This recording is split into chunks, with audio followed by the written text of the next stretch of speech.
అందరినీ చదివించాలి. చదువుకోని పిల్లలందరినీ స్కూలు పంపించాలి. చదువుకున్న వాళ్ళు కూడా చదువుకోవాలి. పరీక్షలు కూడా రాయాలి. మొన్న నేను ఒక ఊర్లో చూశాను, నా దగ్గరకు వచ్చి కనపడ్డారు. కొడుకు ఎంబీబీఎస్ చేస్తున్నాడు, తల్లి కూడా ఎంబీబీఎస్ చేస్తూ ఉంది. అంటే ఇది ఒక వినూత్నమైన అనుభవం.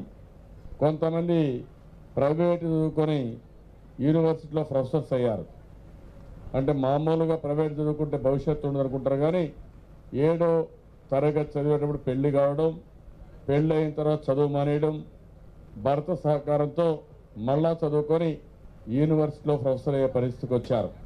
ఇలాంటి చాలా సంఘటనలు ఉన్నాయి. అందుకే నిరంతరం నేర్చుకోవాల్సింది జ్ఞానాన్ని. ఆ జ్ఞానాన్ని నేర్చుకుంటే మనం ఏమైనా చేయగలుగుతాం. అందుకే నేను విజయభాస్కర్ని మనస్ఫూర్తిగా అభినందిస్తూ, ఊర్లో ఉండే చిన్నవాళ్ళు కానీ పెద్దవాళ్ళు కానీ అందరూ కొత్త విషయాలు నేర్చుకోవాలి. నేను నిరంతరం ఆలోచిస్తూ ఉంటాను. ఈరోజు ఈ ఊరికి వచ్చాను, ఎంత ఆనందంగా ఉందంటే, ఈ ఊరికి వస్తే అన్ని సిమెంట్ రోడ్లు, చాలా బాగుంది, చెట్ల కింద ప్రశాంతమైన వాతావరణం. రాష్ట్రంలో అన్ని గ్రామాలు ఇట్నే తయారైపోతున్నాయి. అంటే అది చూసినప్పుడు ఎక్కడ లేని తృప్తి, ఆనందం, ఒక మంచి పని చేసామనే ఆలోచన ఉంది.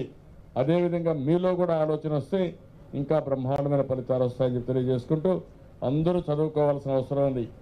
ఓపెన్ స్కూల్ పెడతాం, ఓపెన్ యూనివర్సిటీ పెడతాం, డిగ్రీలు ఇస్తాం. మీకు కావలసిన చదువుకు మీరు ప్రాధాన్యత ఇచ్చి ముందుకు పోవాల్సిన అవసరం ఉంది. Thank you.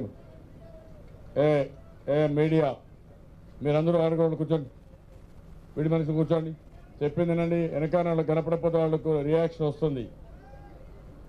తమ్ముడు నువ్వు కూడా కూర్చోండి. ఆ 3 కెమెరాలతో అందరూ కూర్చోండి. కొద్దిగానే కనపడుస్తుంది, వాళ్ళు కనపడదు. ఓకే తమ్ముడు, థ్యాంక్ యూ అమ్మా. ఒక్క నిమిషం సార్, మా ఊరు